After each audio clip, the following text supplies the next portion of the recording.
Bienvenue en France, les gars, bienvenue en France où 50 000 € de vos impôts peuvent servir à financer une fresque voilée, au sens propre comme au figuré. Direction Vénissieux, dans le quartier de la Dernès, où une œuvre murale financée en partie par la métropole de Lyon déclenche une vive polémique. Le tableau, une fillette voilée, des personnages sans visage, des enfants en gants et en collants. Bienvenue dans l'imaginaire artistique, validé par Grand Lyon Habitat et un comité d'habitants au nom du vivre ensemble. Le problème, ce n'est pas un tac clandestin peint en pleine nuit, mais une fresque officielle commandée et subventionnée à hauteur de 25 000 € d'argent public. Le comité loi 1905 du Rhône est vent debout. Pour eux, c'est clair, cette œuvre promeut des symboles islamistes dans l'espace public en contradiction flagrante avec la laïcité. Alors, on nous explique que les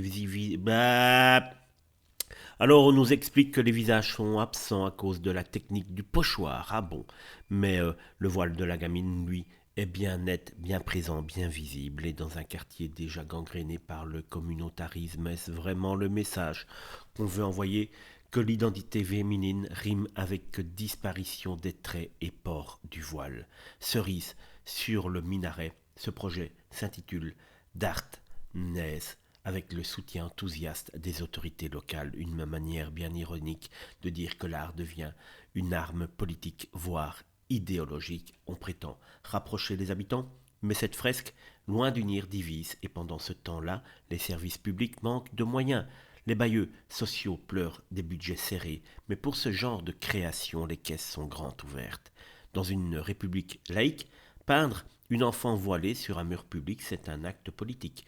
Et quand ce geste est validé par des institutions, c'est une faute grave. La laïcité, ce n'est pas un thème décoratif, c'est un principe fondamental.